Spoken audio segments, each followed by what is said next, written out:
Very This efficient. conference will now be recorded. Okay, we are now on the record. So thank you, Javier, for your brief introduction. I am Knut Rostad, president of the Institute for the Fiduciary Standard. I want to welcome everyone to Fiduciary September 2022. This is our 10th year of self-proclaiming that Fiduciary September, shall forever be known as Fiduciary September going forward. We don't have a presidential proclamation yet, but we are working on it, just so you know. This year, we have 10 panels over about 20 days, featuring more than 30 speakers, all digital, and one hybrid at the very end of next week. We believe that Fiduciary September is the largest annual national conversation of advisors, planners, and experts on the importance of fiduciary duties. So with that short introduction, I will just say that the reason why I believe this panel is so important is because it's about history. And it's about, in this case, the history of financial planning.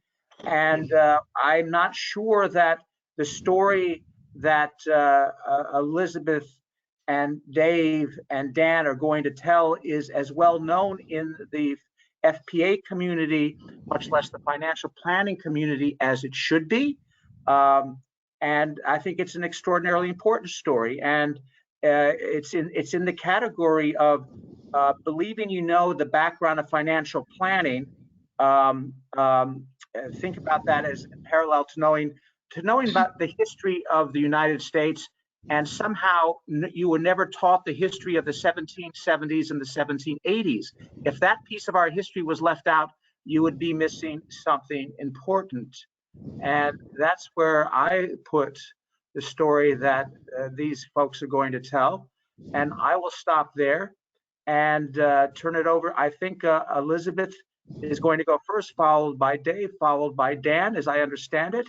And then we will be open to questions and comments. So, Elizabeth, the mic is yours. Well, thank you, Knut. Thank you for doing this. And it feels like it was almost that long ago as 1775. So memory will be a challenge, but between the three of us, we can hopefully craft a meaningful story. And we're going a little out of order in terms of chronological, but I'll tee it up in more of a conceptual area, and then these gentlemen will give you, I think, the details, and Dan looking ahead and its meaning today. But I like to frame things, and I would call this a story of commitment, values, and purpose, of an organization that had some real clarity about who it was and what mattered to it, and took a difficult stand even in the face of uncertainty and enormous potential risk. It's the story of the power of an association when people come together with a vision and that kind of a clarity. This conversation about the fiduciary standard and the challenges we were seeing within the broker-dealer community, and how the SEC was treating it versus our community, really started ages ago, and it was predates me. I know it got off to a big start in 1999, particularly with Roy DiLiberto, bless him, a former president of FPA, who continued sort of like a good dog with a good bone, not letting this issue go. And it was known as the Merrill Lynch rule, SEC extending a broker-dealer exemption to the 40 Act, to the fiduciary standard, for fee-based brokerage accounts.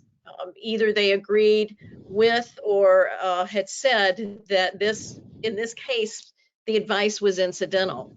But all of us were watching television, and we were seeing the advertisements, and we were seeing the advertisements in the print media that clearly showed all of these firms, Merrill Lynch included, touting the advice, touting planning, but they were connected to these brokerage accounts. So there was a real disconnect, and they were being allowed to survive and do their work under a lower suitability standard.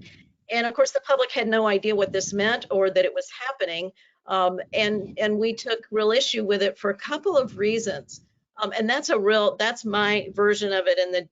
And Dave and Dan can get more into the nitty-gritty of this, but we felt they were skirting something extremely important to the public. And that's the emphasis I want to give here. We understood the public had no clue what the distinction between suitability standards and the fiduciary standards were, or that these guys who were saying they offered advice and planning weren't really being held to the same standard and working on behalf of the client in terms of transparency, level of care, client first, all of that. That mattered a great deal to us. It mattered a lot to Roy and to everybody on our board. And it kept coming up, right? And so we get into the year 2000, 2001, and another name I want to drop is Guy Cumby, who was president of FPA in 2001. One of the challenges a board of directors has in an association is how they literally govern themselves and make decisions. And this is getting a little technical, but it really mattered. When you have Robert's Rules of Orders, you sort of pick a path and have a discussion on it and vote. When that happens, some great ideas fall by the wayside because there's no structure for holding on to them until you really feel you've exhausted the issue. And with Guy coming into leadership, we literally changed the governance of the board to really a process that allowed for continued dialogue. As long as a board member or group of members really felt an issue was important, we kept talking about it. And that could be arduous and messy, but this was an organization in its early days that really felt strongly we needed to know who we were and what we stood for. And it was worth spending a lot of time. And one of the things that Guy also helped us understand, and we all 100% agreed, is that we were not just a membership organization that existed to protect the interests of our members. We were an organization that wished to protect the public as well. And I'll never forget Guy Cumby sort of challenging us and saying, you know, if they invented a pill that the public could take and it would clear them of all financial hardship and making disastrous decisions so that they really probably wouldn't need a financial planner, would we as the board of this association want the public to have that pill? I know this seems unrelated, but it was a huge question that was facing, you know, really making us face this issue of, are we just here to protect members and their ability to make a great living? Or do we stand for something bigger than that? And we all agreed we would want the public to have that pill. And what we cared about was the public having access to good advice in their best interest. And that's a value statement. That's a purpose statement. And without that, I'm not sure we would have come to the conclusion we ultimately did. Dave was our president in 2003. And what Dave did so beautifully was to really bring to the membership and the board and the public the importance of the fiduciary standard in ways that people could understand, from every platform to every media outlet to every membership meeting, every chapter meeting. And I was president in 2004, and we were still having this conversation about this Merrill Lynch exemptive rule and feeling very frustrated. But you know, we're an organization of 36,000 or so at that point, with limited resources, and this was a big deal to dare to challenge the SEC, particularly in the face of the giants in our industry. So what I suggested is that I thought we needed to ask our members, and we took this as a survey to our membership. And you know, you don't normally get great response when you take a poll of association members, but we had the largest response in our history to this question of, should we in fact sue the SEC as a way to help the public understand and to try to remove this exemption and really begin to promote the fiduciary standard in all the places where it should exist. And our members, not unanimously, but over 75% of those who responded were resounding, yes, we should sue. And that's what pushed the board over to say, we have their support. We've called the question. This aligns with our values and who we think we are. We're going to do this. The other part that I'll share and then turn it over is that in order to do this, we had to have a really strong staff who understood. We had a very strong advocacy, communications, and government policy staff. The board, even if there was some disagreement, understood that once you make a decision, you speak with one voice, and we did. And we mapped out a very strong communications plan, media plan, not knowing whether we would get support of the public or the media, the public media, of our colleagues at the CFP board, at NAPA, our other relationships. But in fact, we really did. We took some other steps. We had good friends in the independent broker dealer community who had been a part of our association. We understood that they may have different feelings about this particular suit. And so we parted ways in terms of within our own organization and helped them create a separate entity so that we could represent our members around financial planning, which is what the Financial Planning Association is all about. And our friends in the independent broker dealer channel could pursue what was important to them. And many times it's overlapped. Other times, and in this case, maybe not so much. So I just say all that to say there was an awful lot of work that went into this decision, and we still had to take that stand in the face of tremendous risk and uncertainty of what the outcome would be, what the costs would be, and what our relationships would be. But you know, when you run things through the filter of your values and what your purpose is, you can't hide. And it was very clear that this was a decision that met our criteria, that served our purpose, our values, and we had to take that stand. And we did. And so I'm going to stop there and invite Dave to weigh in, and then I'm sure we're going to have lots of good conversation when we get to that part of it. So thank you. Sorry. I'm sorry. I was going to say thank you, Elizabeth. Dave, the floor is yours. Well, first of all, that was just such a great framing. And I guess I'll just add a couple of things. Based on what you just heard from Elizabeth, you understand that we were, as a board, we were continuously talking about this for 4 years before we actually made the decision to file a suit. And it was, and first of all, it's just because it was a process. It was a period during which FPA was gaining greater clarity about its purpose, as Elizabeth so eloquently laid out.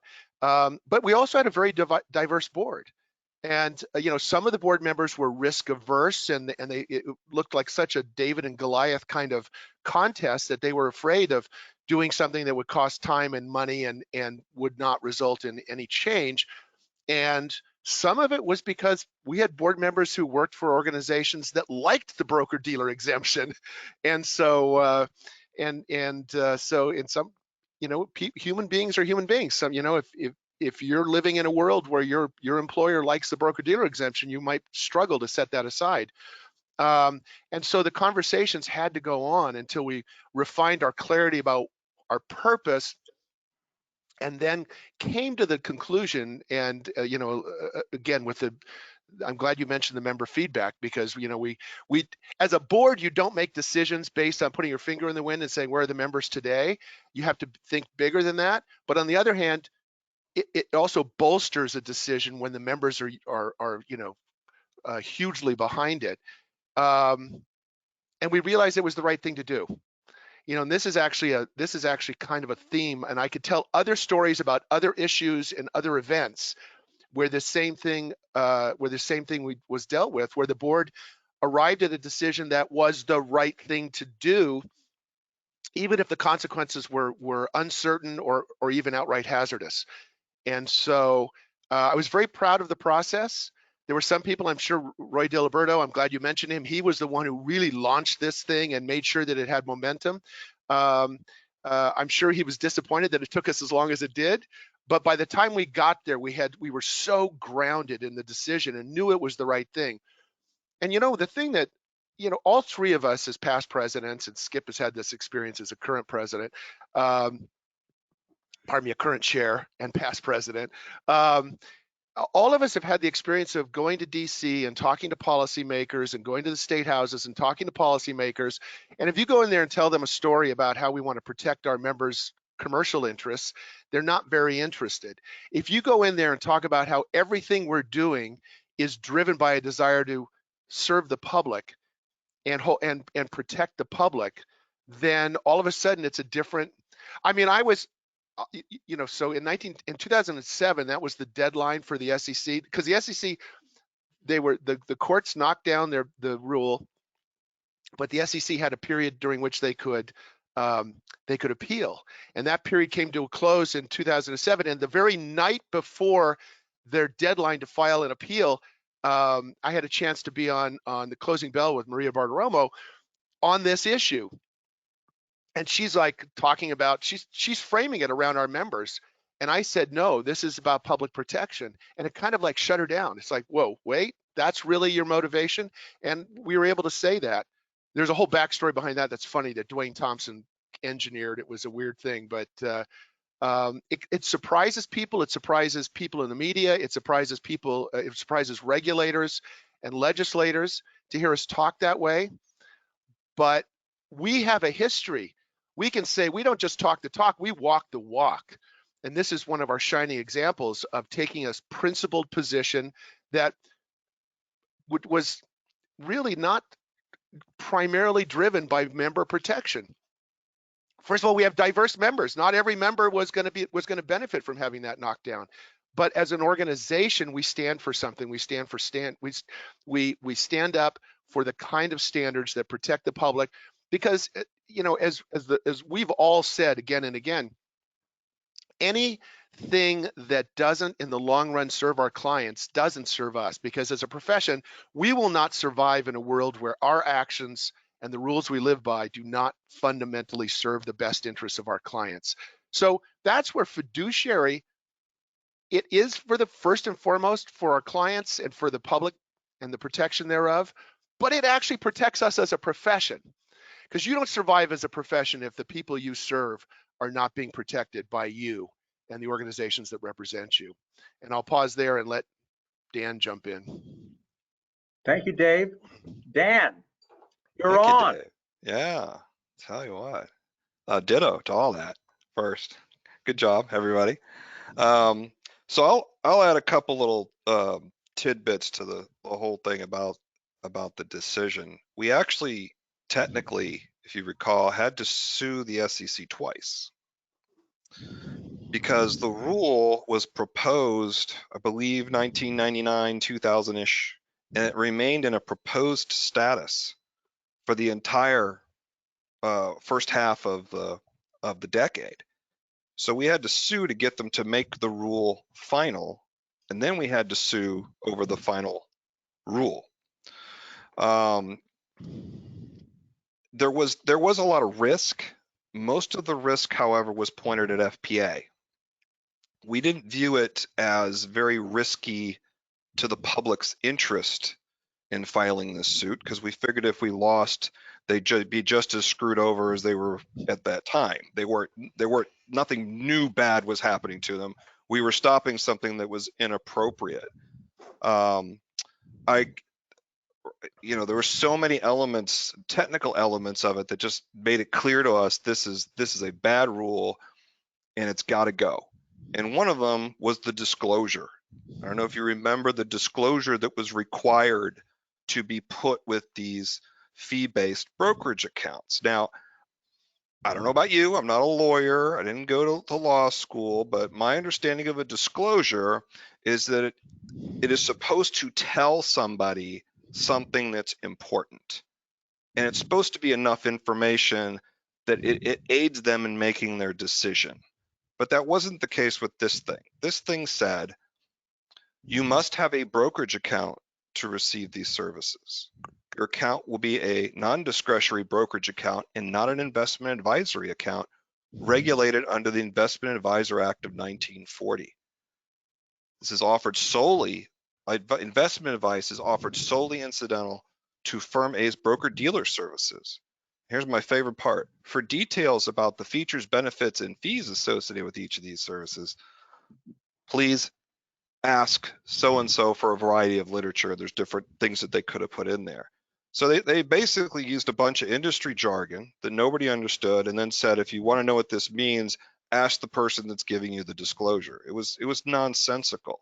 And you had organizations out there advertising financial planning. Here's one I clipped long ago for an article that I wrote. Quote, receive advice and guidance from XYZ financial advisor. You can consult with a financial advisor to target your investment goals, identify your investor profile, and develop an asset allocation strategy. Your financial advisor will work with you to create a report, a comprehensive long-range financial plan. And then boom, this is down to you're opening a brokerage account, not an advisory account. One of the most egregious ones was actually from Charles Schwab. Start with advice that helps you meet your goals. We believe that the best advice begins with the right relationship. I'm adding emphasis to the word advice, of course, with a seasoned professional who meets your specific needs. That's why we offer a wide range of innovative program services. Choose the service that meets your unique needs. Get the advice that fits the investing style. Investment advice customized to meet your needs. An ongoing comprehensive advice relationship for clients with larger, more complex portfolios, and ongoing comprehensive advice relationship. All of that disavowed as an advisory relationship simply by putting that disclosure on there. And the coup de grace of the whole thing was that program by Schwab was called Advised Investing.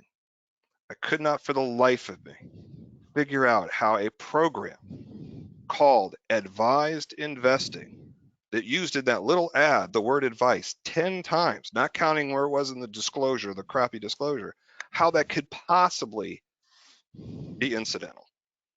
But that's where they were hanging their hat. So there's all kind of examples like that. It's just constantly ridiculous to be sanctioned by the government in such a way to BS the public.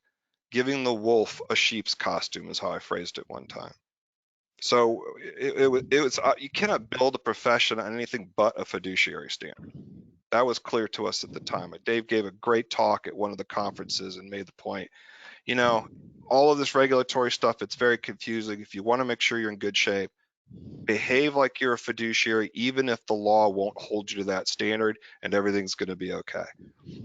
And he's right. I mean, that's what you kind of look for when you hear somebody's a financial advisor. You don't really know what he does for a living, but you know what questions to ask, and that's kind of what you're looking for, is how they behave. So yeah, it was an interesting time. We got a lot of grief for it. There were a lot of threats that organizations would not allow their members or employees to continue to be members of FPA.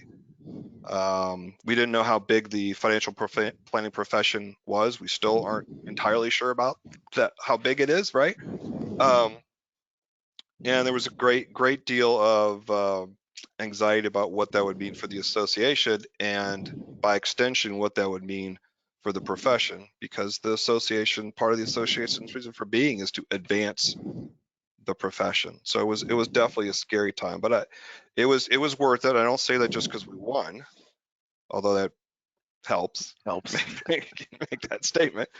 You know, things have changed since then. Back then, there were a lot less money being managed under the Advisor Act. There were a lot less people who were registered as investment advisor representatives, and you know, you're only subject to a fiduciary standard as an IR when you're doing those services, but there's more doing that way. The movement more toward the advice end, movement more toward holistic advice, financial planning as we know it. It's night and day today from what it was 15 years ago. CFP board had no fiduciary standard at that time. They started with applying a fiduciary standard to financial planning, and now the standard from CFP board is all financial advice. Everything is moving the way we would want it to when you envision an idealized end state for a profession. We've got a long way to go. There's tons to do, but the market forces are starting to speak along with it. People are voting with their feet, and you know, financial planning has never been more popular. Now, the regulatory system's still screwed up, but that's a whole other issue. But I think that that stand that we took, even if it wasn't successful, would have helped move the conversation forward. And because it was successful, I think it moved the conversation farther forward than it would have otherwise. I just want to jump in and do one little bit of framing, because if someone listening to us thus far could think, they could think about, when economists talk about regulatory capture, where regulators get captured by those organizations they regulate, and talk about, I mean, honestly, you could look at the SEC and think, is that Darth Vader? They were doing something really evil here. The SEC actually had an altruistic motive. When the SEC's rationale, and it's not an illogical one, was that if they allowed brokers to have a fee-based account where they were paid a flat fee, it would minimize the incentive for churning. And there's a long history of brokerage accounts being churned down to zero with expensive transactions. And so, their motivation had a pure core to it. It's just that they didn't fully recognize, as we at FPA did, all of the externalities that were going to be so damaging to the public in pursuit of this one thing that was, anything that reduces churning has got to be good, unless it creates all these other evils along the way as externalities. Okay, let me to follow up. Thank you for your comment, Dave. But to follow up, Dan began to touch on this. The part of the central question here is, it's not just a matter, at least in my opinion, of remembering certain significant events in a history, but that is also a matter of, so what does that mean? What does that mean for what we see today? I mean, Dan already talked about the fact that the world is these are my words, not his, a lot different from the world that you were dealing with. So fast forward to 2022, and I see that one of the notes there is from Skip talking about your courage. Courage. In many places, that sounds like something out of a 1940s movie that we don't take seriously anymore, or maybe a 1950s movie. But I absolutely disagree with that view. So talk to me about Dan, and Dan has partly talked about it. Dave and Elizabeth, the courage you see today from financial planners in terms of moving what you started or what that you built on from 2004. So what do you see today in terms of that courage? Dave, Elizabeth? I think you're muted, Elizabeth. You seem to be muted. Yes, she is muted. I'm back. Sorry. And Dave, please jump in. But and I do want to say, this is a community, at least for me, more of a has been. I continue to be involved, but not at certainly the level with the professional association. So I'm conscious of that there's things I don't know, and that's as it should be, right? One of the things we always said at that time was a leader in this profession has to have 1 foot in the present and 1 foot in the future. Because if it's all in the present, there'll be no future. That's that self-serving piece. That's that myopic point of view. And it's real easy to do because there's membership issues, money issues, loud members, loud media, right? But if you don't keep a foot firmly planted in what's to come and what you want to have come, to me, that's the role of the board. And I'm not sure whether that's happening now or not. I can't speak to it. I noticed when I Googled the SEC lawsuit, nothing from FPA came up. I just have to say that. When I was just sort of looking to see, wow, where do you go if you're interested in this topic? There's nothing to be found. And that's of concern to those of us who think institutional memory does have a role to play in helping people understand what their role should be going forward, whether it's a different issue or moving forward, an old issue that still has life and needs work. I see courage, and I see, new issues that an association has to grapple with that this one certainly has done a good job on, that include diversity of professionals serving diversity of the public. That's important. In every era, there's always going to be a tension of more issues than there are resources to tend to them. But I teach and I have financial planning coaching clients, and it's as if this never happened. It's as if there's been no work done to really carve out the space for the financial planning profession. And that's just, that's a little bit frustrating. I'm not sure I'm doing a very good job of answering the question. Elizabeth, I think that is a great answer. I didn't mean to have you make a sort of a history of courage, but no, I think your answer to responds to the question. Yeah, and I just want to jump in on that and just say, I think, in order, it has to be, first of all, it has to be about the future, because we can't change the past. All we can do is try and influence and change how practitioners practice in the future, how the clients are served in the future, and hopefully it will be ever better and with ever better results. But I don't think that practitioners fully get there without having a knowledge of where we came from. This profession didn't wink into existence yesterday. It's been around for more than half a century, and FPA has been driving it for over half a century. And so that history matters, that trajectory matters. It needs to be part of, we used to run a program back in the day called CFP Civics, in which we would inculcate the history into new CFPs or students, and give them that sense of history that they come from someplace and therefore they're going somewhere, and so that there is a trajectory of which they're part. And it's been attributed to so many people. I heard it and I still can't remember if it was attributed to someone else, but someone was saying, even at half a century, this profession is young enough that if it was a painting, there's still a lot of white space. And so you want people to see the painting for what has happened, but recognize there's a lot of white space that they can participate in filling in.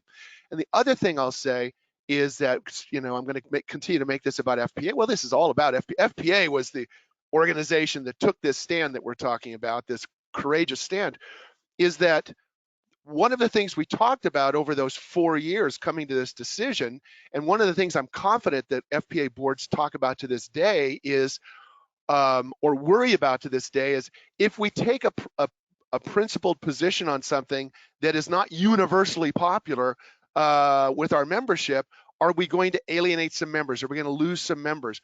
And my belief about that is that if you try and satisfy everyone, you satisfy no one. Organizations have to stand for something or a series of principles and attract who they're going to attract based on those principles. And you will, and I actually think that's a recipe for growth in today's world. Trying to be everything to everyone, I just don't think ever works. And so it was nonetheless something that we struggled with back in respect to this decision. And as I said, I'm confident the boards to this day, we have two people on here who could answer that question, but I'm confident boards to this day continue to do that. It's not irresponsible to ask the question, well, what's the impact going to be if we alienate some people, but to also think, but to also constantly come back to that question, but what is the right thing to do, even if it alienates some members or potential members? Thank you, Dave. I'd like to turn over to the journalists that are here. I know that Bob Barris wears a number of hats, but one of those hats is as a journalist. Bob, if you have got a question, if there are other journalists that are in the caller slots that I can't recognize you or can't see you, please let me know. But I'd like to give them a chance to respond to the comments we've heard so far. Trying to turn my camera on, which is not easy to do. I think one of the questions or one of the issues that I think a lot of people haven't really focused on is that the SEC briefly did carve out a protection for the term financial planning, and then that was lost. And I was wondering if you could talk about that and how that Oh, I'd happened. love to, Bob. That's a little bit of a incomplete characterization of that Okay, well, broker-dealer rule. It certainly had an element of protection in there, in that if you were holding out as a financial planner, providing financial planning services, you were supposed to be registered as an investment advisor. But the Securities Exchange Commission said that back in 1987 in IA 1092. It did nothing to enforce that. Now, that came out in October of 87, so there was other stuff going on, but it doesn't give them an excuse for the following 20 years. They weren't really giving anything that they hadn't already said before. And that section of the final rules followed immediately by a holding out section where they specifically say they're not going to require such of terms like financial advisor and financial consultant. And to us, when we're looking at that rule, you're looking at a fiduciary standard versus a non-fiduciary standard, and you're looking at not really getting any kind of title protection of any meaning that's ever been enforced. So it wasn't really like, we didn't feel like we were giving up much there at all. We felt they would basically do the same thing that they'd done for the 20 years prior to that, which is ignore their own statements about requiring planners to be investment advisors. And that's kind of beside the point. The SEC regulates investment advice. They don't regulate financial planning. Just because you're a registered investment advisor or an IAR doesn't mean you know squat about financial planning or that you do it well. You're never going to be held accountable for it. We've been examined by the SEC a number of times over the last 25 years. They don't know. They don't even ask about what we're doing from a financial planning perspective. Almost completely don't ask a single question about it and how we're doing it and whether we're doing it well. So there's a whole other layer that has to come into the regulation of financial planning at some point. So this is a marathon, to say the least, where it's not just about how you're licensed. It's about what you do, how you interact with your client, the services you provide, et cetera, et cetera. So we didn't think we were giving up much there at all, given what we would get if we won, which is forcing things under at least a fiduciary standard for the investment advice. okay. Thank you. Thank you, Dan. Bob, do you have a follow-up, or are there any other journalists that want to say something now? If not, then we'll move on to others. But I want to give the journalists the first crack. I'll go back to listening. Okay. Patrick, did you have a question? I do. I kind of feel I'm back in 1776, going back to speak with the founders who were there at the time. It doesn't happen very often. I kind of want to piggyback onto the question that Bob asked. Last month in an investment news article, Kitsis made a very strong assertion that and he kind of like hinted that FPA kind of stumbled its way into giving up title protection in the pursuit of other provisions of the Merrill Lynch rule. He asserted that the SEC had formalized the protection of financial planner title, and I just heard what Dan had to say, but that we led the lawsuit to vacate that regulation because we decided strategically, or FPA at the time decided strategically, that there were other provisions that were more important to pursue. And I'd like to understand that from the people that were there at the time. How do you feel about that assertion, and how would you balance that now today, looking back? I mean, it's kind of hard to improve on what Dan just said. I mean, that holding out provision was something that, as he said, had been around for 20 years and had not been enforced, had not been part of any action they took. And yet there were massive forces in the form of pretty much every national scale financial services enterprise in the United States that were gearing up to take advantage, or had already geared up to take advantage of the broker-dealer exemption. And they were creating these relationships that kind of looked like a duck, but weren't really a duck. That kind of, superficially resembled a fiduciary relationship and yet weren't. and to expect the public to be able to distinguish between them was really unreasonable. And so when you look at the scale of that versus this quasi protection that had never been enforced in 2 decades, we felt like the balance was pretty clear. Yeah, With and that, I'm not go sure I ahead. can add much to that, but I want to just there's I wish I could come up with the right analogy for this. It's not quite peeling the onion, but just again remembering that we were taking a stand that would be a benefit to the public as well as to our own constituents, our members, and this was important. This was meaningful, and we got a response from the public media that was unanticipated. They got it. They got what we were doing, and you know, you can't buy that kind of advertising. But for a period of time there, the message of what is financial planning and what is this about and what does it mean to be a fiduciary was in the public press in a way I don't think it had ever been before, which we hoped for but never anticipated. And I think this gets to Dave's wonderful painting analogy, which I've actually never heard, and I love it. I think that's partly what remains to be done.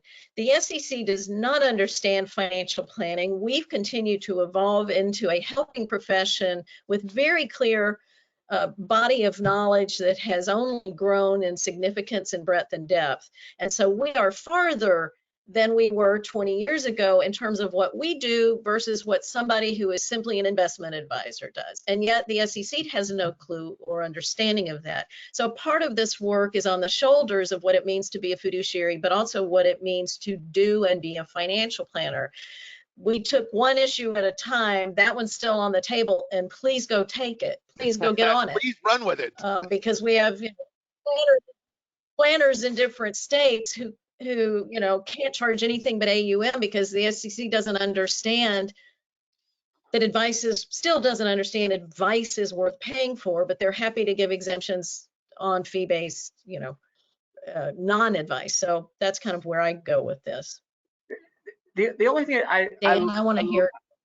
I love the question and I like your answers. The only thing that I'd like to add in terms of context, in terms of expectations of the SEC, Patrick, is I think the SEC has demonstrated beyond a shadow of a doubt that they don't even understand investment advice, as was put forward by the Investment Advisors Act and was confirmed by the Supreme Court. They literally don't understand that today. And I think the last 6 months is yet more proof that they don't understand it. So to think for a moment that they would understand financial planning, I mean, I don't know where someone is living, but it's not on this planet if they think that the SEC has any reasonable basis for understanding financial planning. Okay, I'll stop now. Any other comments from our speakers, and then any other questions? No, and I wouldn't take my comments about SEC regulating investment advice as a call for them to regulate financial planning. I don't want that either for the exact reasons that you just delineated there, Knut. That's not where that should go. Right. Elizabeth, Dave? No, I agree. I mean, I'll just say I agree because I agree that they don't fully understand investment advice, and they definitely don't understand anything about the nature of financial planning. And you know, it's financial planning is you know, it has emerged to a significant degree organically over the last half century, and certain organizations like FPA have been like a focal point where practitioners can kind of like where their sort of collective wisdom as it emerges kind of gets focused there, whether it gets published in the Journal of Financial Planning or shows up in conferences. And of course, CFP board is you know, obviously now our accepted standard setter. You know, they come along and they hoover up what practitioners are doing, and then they try and codify it. But it's really practitioners creating this thing, and they've created something beautiful and at its best created something beautiful and powerful that has the power to transform people's lives for the better, to change the trajectory of whole generations of families. And so it's a power that needs to be held to a standard, certainly held to the CFP standard, but it needs to be held to an appropriate standard. And I just don't think the SEC is the body to do that. Right. Right. But there's something I will add something, and this is not a bashing, because I understand limited resources and a different world we're in.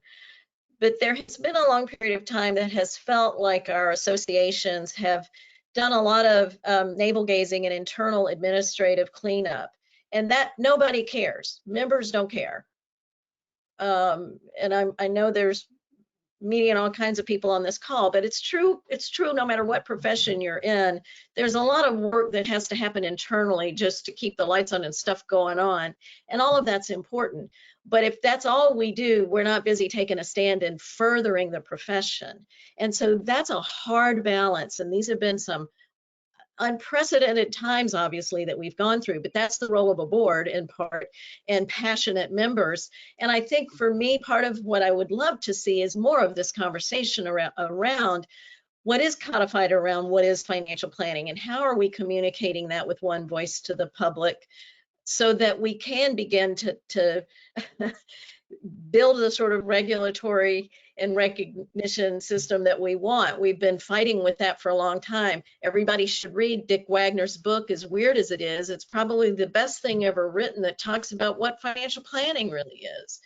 And so I think that our associations need to step up to that, the CFP board, as we work together on things other than fighting regulatory battles and fighting over, is all different forms of compensation good or bad? That's getting real old. We have a bigger statement to make in the world, which is the power of financial planning, what it is. It's a helping profession that has a lot of elements to it that make a great practitioner different from somebody who dabbles. And so that is my heart's desire in my lifetime, which is getting shorter by the second. Well, Elizabeth, thank you for mentioning Dick Wagner's book. And this is, there are many times I feel I must say I've never been a financial planner. I've never been a CFP. I come at it from the compliance end. So just so there's no confusion, but on our website we have a special edition of his chapter 6 of that book, which I think is a world unto itself. And I wish that every single financial planning student would be required to read that if they read nothing else about fiduciary and planning. But and let me jump in and say, just to be clear, so for those who don't know, it's called Financial Planning 3.0 by Richard B. Wagner, JDCFP, one of the great, all-time great philosophers of our profession. So much of what he's written is like required reading in our program at Golden Gate University. And, you know, and I like to say, I've never read the Talmud, but, you know, my vision of it is that it's kind of like a hot mess of a religious text. And that's Dick's book. It's like reading the Talmud it's like, it's a mess, but the gems are so priceless. Dig through the mess and read it again and again. And you just you'll be inspired and enlightened every time.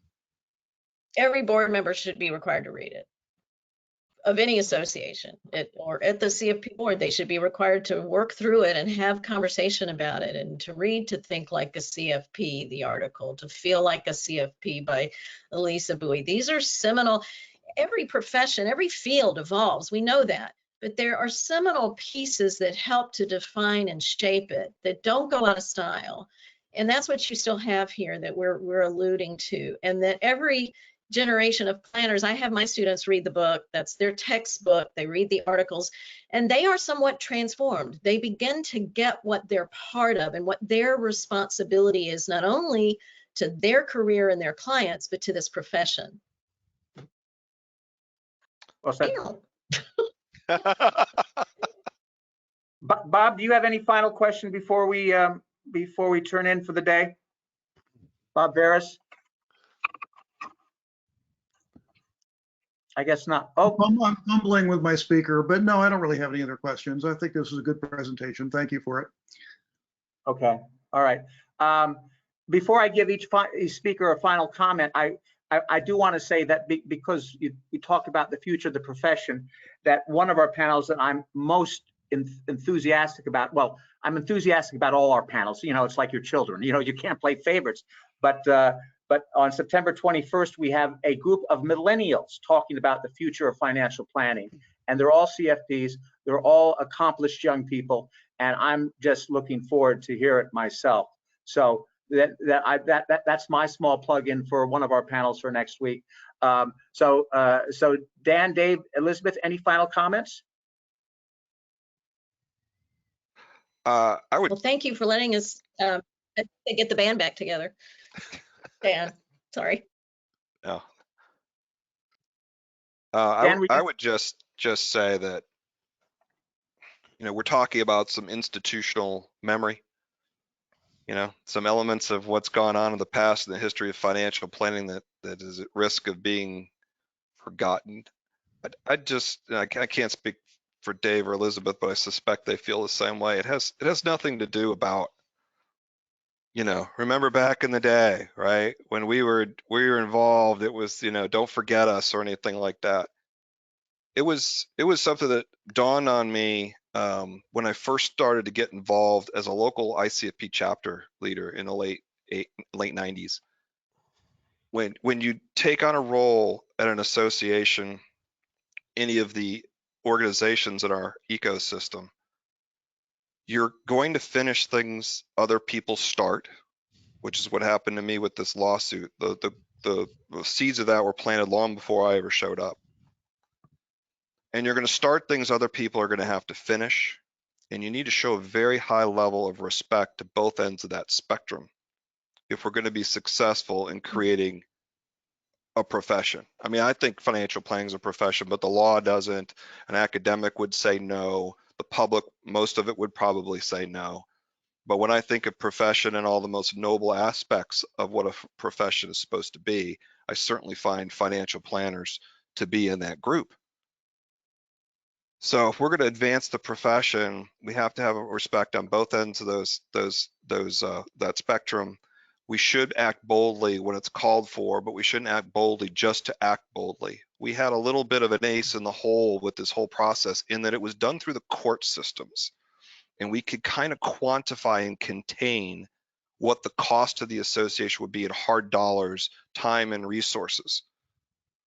So it was definitely risky for the association, but from a financial standpoint and a resource standpoint, there was a limitation there. You don't want to just be bold for the sake of being bold.